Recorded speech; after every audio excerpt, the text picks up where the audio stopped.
지브리 스튜디오의 마녀 배달부 키키에서는 13살이라는 의미를 아주 명확하게 제시하고 있습니다. 마녀의 전통에 따라서 13살에는 집을 떠나 자립을 해야 되죠. 부모의 품에서 벗어나 자신의 길을 직접 찾아야 하는 시점이 왔다는 의미를 마녀라는 상징성으로 표현하고 있는 겁니다. 키키의 여정은 순탄하지만은 않습니다. 새로운 환경에 대한 설레임과 함께 불확실한 미래에 대한 두려움이 서로 공존하고 있죠. 이 영화의 감독인 미야자키 하야오는 13살의 어린 소녀가 이런 상황을 극복해가는 과정을 극적인 연출보다는 주인공 키키의 시점에 맞춘 카메라 앵글로 담담하게 따라가는 형태를 취하고 있습니다. 복잡하고도 미묘한 감정의 변화를 키키의 얼굴에서 보여지는 표정과 자칫 놓치고 지나갈 수 있는 사소한 행동을 섬세하게 그려냄으로써 마치 그녀의 옆에서 지켜보는 듯한 느낌을 주고 있죠. 올해 최고의 흥행작인 인사이드 아웃 2에서도 13살의 소녀가 겪게 되는 복잡한 감정 변화를 영화의 주된 내용으로 삼고 있습니다. 특이한 점이 있다면 이 영화는 감정을 의인화해서 보여주고 있다는 겁니다. 마치 사람처럼 생각하고 주인공 라일리의 생각과 행동에 직접적인 영향을 미칩니다. 인사이드 아웃 2에서는 기존에 나왔던 기쁨, 슬픔, 분노와 같은 기본적인 감정 이외에 13살의 소녀가 최초로 느끼게 되는 감정들이 추가됩니다. 그 중에서도 anxiety, 불안함은 이야기를 이끌어가는 주된 캐릭터로 나오죠. 근데 좀 이상하죠. 불안함은 현실에서 항상 존재하는 감정입니다. 동물의 생존 확률을 높여주는 중요한 역할을 하죠. 단순히 부정적인 감정이 아니라 잠재적인 위험을 예측하고 이에 대비하도록 돕는 유용한 반응입니다. 하지만 새로운 감정이라고 나오는 이 설정이 인사이드 아웃 두 번째 이야기에서는 전혀 어색해 보이지 않습니다. 이 나이대 소녀의 감성과 아주 잘 맞아떨어지죠. 13살이란 나이는 몸만 부쩍 커진 철없는 아이를 말하는 게 아닙니다. 실제로 어떤 어른이 되고 싶다는 꿈을 꾸고 그에 걸맞는 실력을 키우기 위해서 진지한 도전을 하는 시기이기도 합니다. 뜻대로 되지는 않습니다. 노력에 비해서 실력은 제자리인 것처럼만 느껴지죠. 미래는 불투명하고 이 세상에 나홀로 서 있는 것 같은 외로움을 느끼게 됩니다. 무언가를 잘하고 싶다는 감정과 노력한 만큼의 성과는 쉽게 나올 수 없다는 간극을 이 나이의 소녀는 이해하지 못하기 때문에 불안함이란 감정에 휩싸이게 됩니다. 난 정말 잘하고 싶은 게 없었는데? 혹은 그렇게까지 스트레스를 받아가면서 노력을 해야 돼? 아마도 이런 의문이 생기는 분도 있을 겁니다. 아예 하지 않는다면 이런 불안감이 생기지도 않을 텐데. 맞습니다. 불안이라는 감정이 생길 때 우리가 정할 수 있는 선택지는 크게 두 가지가 있습니다. 맞서 싸우거나 도망치는 거죠. 이건 잘못된 행동이 아니라 인간의 생존 본능 중에 하나입니다. 올해 개봉한 일본 애니메이션 룩백에서는 이런 결정을 하게 되는 주인공의 모습이 실제 우리의 과거를 투영해보는 듯한 착각이 들게 만듭니다. やめた。どうしたの？藤野ちゃんプリントちょうだいよ。ねえ、今日さ、帰りアイス食べてかない？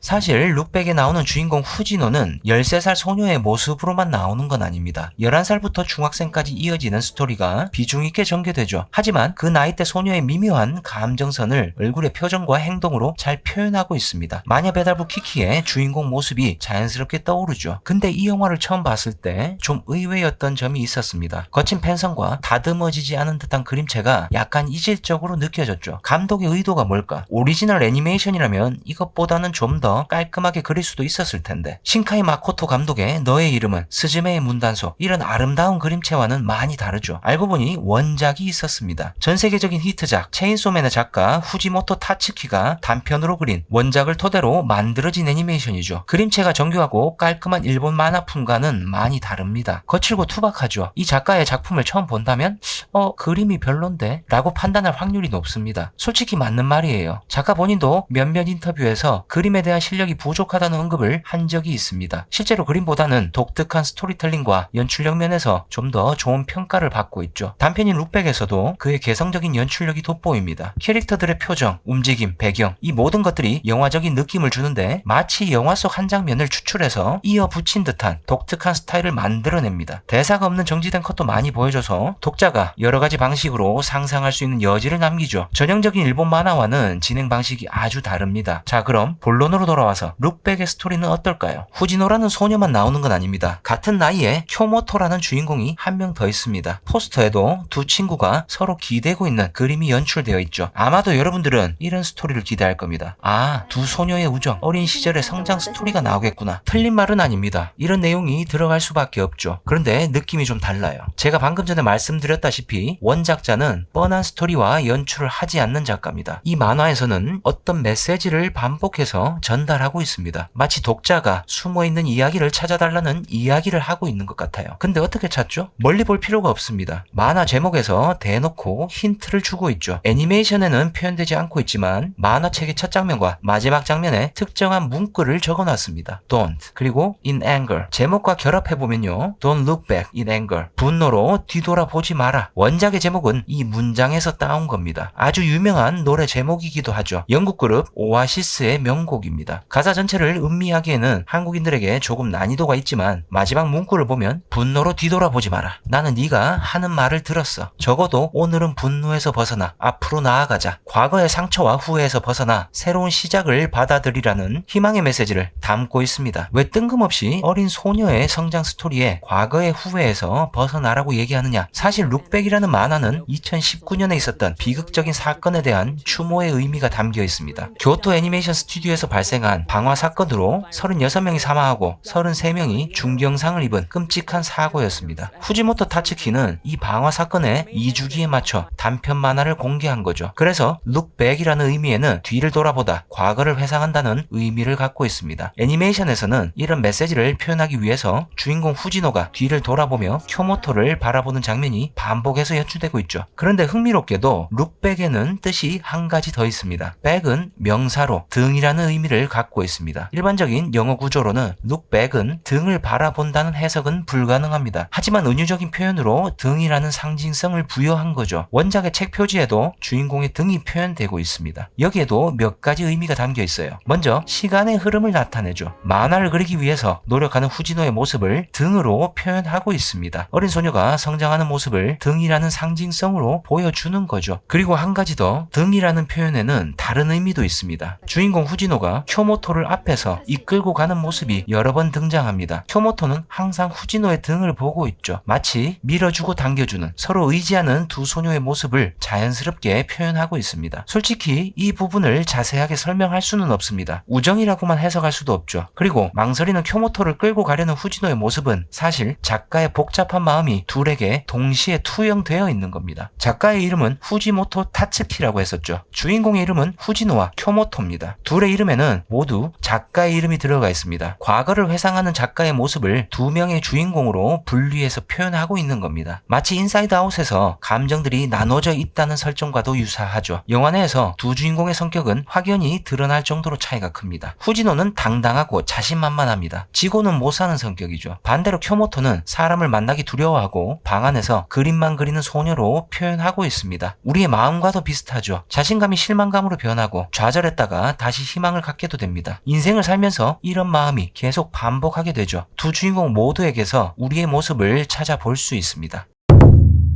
만화의 원작이 뛰어나다고 해도 애니메이션으로 표현한다는 건 또 다른 문제입니다. 어떻게 표현하느냐에 따라서 영화를 망칠 수도 있고 또는 원작을 뛰어넘는 작품을 만들 수도 있습니다. 이 영화는 후자죠. 원작의 거친 그림체를 살리면서도 어린 소녀의 미묘한 감정을 더 뛰어나게 표현하고 있습니다. 감독은 오시야마 키요타카라는 애니메이터입니다. 미야자키 하야오 감독이 대단히 신뢰하는 인물이었다고 하죠. 이 영화를 보면서 마녀배달부 키키가 떠올랐다는 건 이런 이유가 아니었을까 생각합니다. 사실 원작이 영화로 만들기에는 최적화된 작품이기는 합니다. 조금 전에 말씀드렸지만 원작자의 작품은 영화의 스틸컷을 이어붙인 듯한 장면이 많습니다. 과감하게 중간 과정을 생략하는 경우도 많죠. 여백임이라고 할까요? 원작에서는 비워져 있는 부분을 감독의 훌륭한 상상력으로 자연스럽게 채워 넣었습니다. 만화를 읽는 것보다 좀 더 깊은 감동을 줄 수 있게 바꿔놓은 거죠. 그렇다고 해서 채워 넣기만 한 건 아닙니다. 원작이 갖고 있는 장점을 함부로 해치지 않고 있습니다. 관객들이 후지노와 쿄모토의 옆에서 그리고 등 뒤에서 담담하게 지켜보는 듯한 연출이 아주 뛰어납니다. 원작의 정적이고 차분한 인물 묘사를 영화적인 감성으로 재탄생시킨 거죠. 정말 오랜만에 일본 영화답다라는 감성을 물씬 느끼게 해준 애니메이션입니다. 10년도 넘었지만 늑대아이에서 마지막으로 느꼈던 한쪽 가슴이 휑하니 뚫린 듯한, 그런데 미세한 온기가 전해지는 오묘한 감성을 룩백에서 찾아볼 수 있었습니다. 영화를 보고 나서도 바로 자리를 뜰 수 없는 여운이 계속되죠. 이는 일본 문학의 독특한 특징인 관조적인 요소도 연결되어 있기 때문입니다. 마지막으로 지브리 스튜디오의 프로듀서인 스즈키 토시오가 이 영화에 대해 남긴 감상평을 보면서 마치겠습니다. 작품은 누구를 위해 그리는가? 해답은 영화 속에 있다. 저는 이 문구를 살짝 바꿔서 감상평을 남기겠습니다. 인생은 누구를 위해 그리는가? 해답은 영화 속에 있다. 2024년이 가기 전에 이 영화를 꼭 한 번은 보시기를 추천합니다. 그럼 시청해주셔서 감사합니다.